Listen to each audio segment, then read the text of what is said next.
আসসালামু আলাইকুম দর্শক, আজ আমি আপনাদের সাথে শেয়ার করব ভাতের চাল বা সিদ্ধ চাল দিয়ে নরম তুলতুলে চিতই পিঠা। যারা বলেন যে ভাতের চাল দিয়ে পিঠা হয় না, ক্যাতকেতা হয়, তাদের জন্য আজকের রেসিপি 100% নোফেল রেসিপি। আতপ চালটা সবসময় ঘরে থাকে না, কিন্তু ভাতের চালটা ঘরে থাকে। যখনই পিঠা খেতে মন চাবে তখন আমার এই রেসিপি ফলো করে আপনারা সহজেই সকাল সন্ধ্যা এই পিঠাটি তৈরি করে ফেলতে পারবেন। তাহলে চলুন কিভাবে তৈরি করেছি রেসিপিটি এক নজরে দেখে নিই। পিঠা তৈরি করার জন্য এখানে আমি 3 কাপ সিদ্ধ চাল নিয়েছি। এখানে আমি নাজিরশাইল চালটা নিয়েছি। আপনাদের ঘরে সিদ্ধ চাল যেটা আছে সেটাই নেবেন। এবার এই চালটাকে পরিষ্কার পানি দিয়ে 2 থেকে 3 বার ভালোভাবে ধুয়ে নিব, ততক্ষণ না পর্যন্ত চালের পানিটা স্বচ্ছ হয়ে আসছে। চালটাকে ভালোভাবে ধুয়ে নিয়েছি। এবার নরমাল তাপমাত্রার পানি দিয়ে ভিজিয়ে রাখবো সারা রাতের জন্য। আপনাদের হাতে সময় না থাকলে হালকা কুসুম গরম পানি দিয়ে ভিজিয়ে রাখতে পারেন 3 থেকে 4 ঘন্টার জন্য, তাহলে তাড়াতাড়ি চালটা ভিজে যাবে। সারা রাত চালগুলোকে ভিজিয়ে রেখেছি। সকালবেলা দেখতেই পাচ্ছেন চালের কালারটাই চেঞ্জ হয়ে গেছে, আর চালগুলোকে হাত দিয়ে প্রেস করলে দেখতেই পাচ্ছেন গুঁড়ো গুঁড়ো হয়ে যাচ্ছে। এবার এই চালগুলোকে আমি ব্লেন্ড করে নিব। এবার চাল থেকে পানিগুলো ঝরিয়ে তারপর ব্লেন্ডার জারে নিয়ে নিচ্ছি। চেষ্টা করবেন পানিটা ঝরিয়ে চালগুলো ব্লেন্ডার জারে দেওয়ার। এখানে আমি অর্ধেকটা চাল ব্লেন্ডারে দিয়ে দিয়েছি।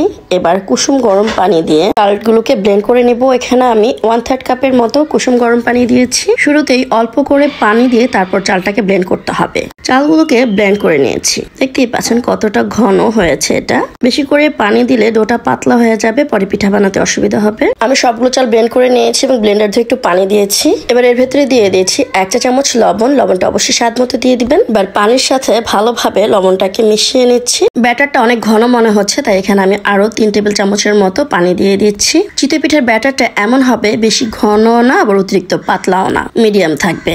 এখন মোটামুটি ঠিক আছে। এবার এই চালের ব্যাটারটাকে আমি আধা ঘন্টার জন্য আবারও রেস্টে রেখে দিব। এতে করে রেজাল্ট ভালো আসবে।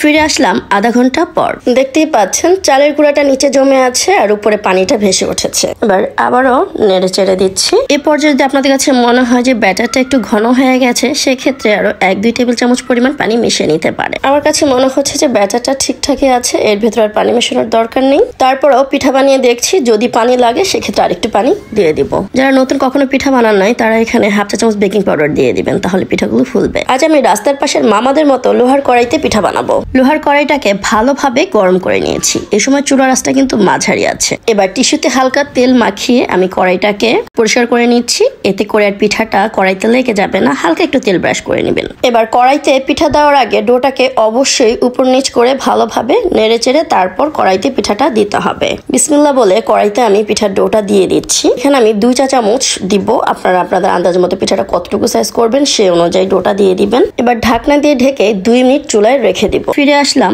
2 মিনিট পর। মাশাআল্লাহ, দেখতেই পাচ্ছেন প্রথম অবস্থায় পিঠাটা কিন্তু সুন্দরভাবে ফুলে উঠেছে। তার মানে হচ্ছে পিঠার ব্যাটারটা ঠিকঠাক আছে, এর ভেতরে আর পানি দেওয়া লাগবে না। ভাতের চাল দিয়েও নরম তুলতুলে পিঠা হয়, একদমই ক্যাতকাতা হয় না। আর এই পিঠাগুলো দেখতেই পাচ্ছেন একটু লালচে হবে, কারণ ভাতের চালটা একটু লাল লাল থাকে। কড়াইটাকে আবারও একটু পরিষ্কার করে নিচ্ছি। এবার এর ভেতরে আমি ব্যাটার দিয়ে দিচ্ছি। আর এই সময় চুলার আঁচটা কিন্তু একই রকম রাখতে হবে। চুলার আঁচ কমালে বাড়ালে কিন্তু পিঠাটা ফুলবে না, নষ্ট হয়ে যাবে। ঢাকনা দিয়ে ঢেকে একই পদ্ধতিতে 2 মিনিট রাখবো। এর মধ্যে আমি দেখিয়ে দিচ্ছি প্রথম পিঠাটা কেমন হয়েছে। দেখতেই পাচ্ছেন মাশাআল্লাহ অনেক ভালো হয়েছে। আর পিছনটাও দেখতে পাচ্ছেন একদমই পুড়ে যায়নি। বাসায় ভাতের চাল দিয়ে লোহার কড়াইতেও সুন্দর পিঠা হয়। বাসায় একবার হলে এভাবে ট্রাই করে দেখবেন। আশা করছি নিরাশ হবেন না। 100% নোফেল রেসিপি। এই শীতে সকাল সন্ধ্যা আপনারা এই পিঠাটা বানিয়ে গরুর মাংস, হাঁসের মাংস কিংবা ভর্তা দিয়ে মজা করে খেতে পারবেন। আশা করছি পিঠার রেসিপিটা আপনাদের ভালো লেগেছে। ভালো লেগে থাকলে বলবো লাইক, কমেন্টস এবং শেয়ার করে দিবেন। আজ এই পর্যন্তই। আবারও চলে আসবো নতুন কোনো রেসিপি নিয়ে। সে পর্যন্ত সবাই ভালো থাকবেন, সুস্থ থাকবেন।